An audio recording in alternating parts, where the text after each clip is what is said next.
4 месеца чаках тази пратка да ми пристигне от Англия и вече месец и половина стои вкъщи и все отлагам това анбоксинг видео. Затова момента дойде сега. Знам, че в предишното ми видео, в което ви разказах за премеждията, през които минах заради тази пратка, много от вас искаха да видят и нямаха търпение да видят какво има в тези кутии, така че сега ще отваряме, защото и аз нямам търпение. 3, 2, 1. Брутални! Кажете ми, това не е ли мечтата на всяка жена? Нямам търпение да ги отворя. Това са най-яките опаковки ever. Просто Pinwheel са най-добри в това. Продуктите им също са много яки, любими са ми. Хайде да отваряме. Не мога да не започна с тази палитра. Вижте, просто под формата на музикална плоча. Тя е с 30 различни цвята сенки, които се активират с вода, каквото и да означава това.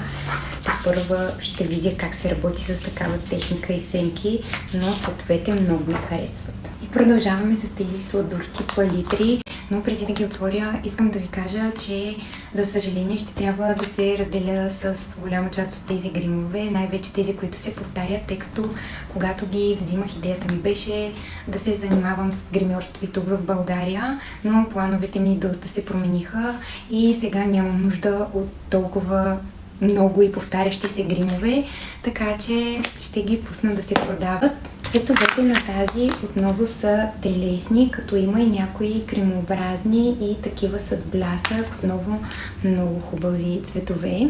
А тази опаковка е просто супер сладурска, като касетка. Ето какви са и цветовете тук, повече в розово-лилавата гама.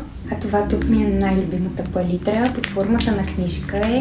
Аз имам подобна такава, но с различен цвят сенки, като моята има контур, руж и хайлайтер, докато тази е само с сенки, но погледнете само цветовете. Много са яки, както забелязвате, обожавам кафеви сенки и топли тонове. Ето тук има и една идея по-тъмни, просто е брутална. В тези дори не си спомням какво има, но погледнете само опаковките. И това не е платена реклама, просто съм им много голям фен. Тук има 3 неща, едно от които мисля, че е палитра.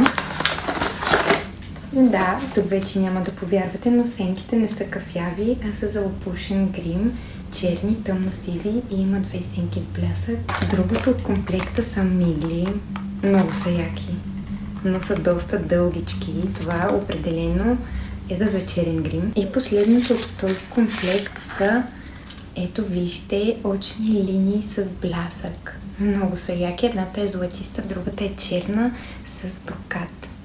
Още 3 палитри. Първата, те са от коледната колекция, защото съм ги поръчвала края на ноември. Ето и втората. И последната.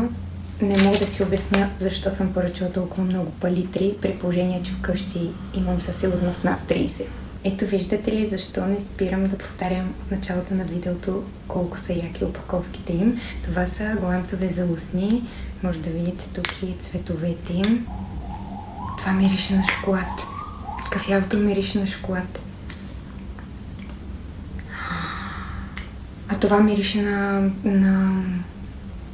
нещо много сладко. Имаше такива дъвки с пълнеж вътре на ягода. Поръчала съм си и бази за очи. Имам може би около 5-6 такива различни цветове. Страшно са пигментирани и стигат за много дълго време. А това е за вежди. Взела съм го отново в няколко нюанса. Води се Eyebrow Paint. Поръчах си също така и молив за вежди. И отново за вежди. Взела съм си няколко различни цвята гел за вежди. Вижте част 2, в която ще отворим втората кутия.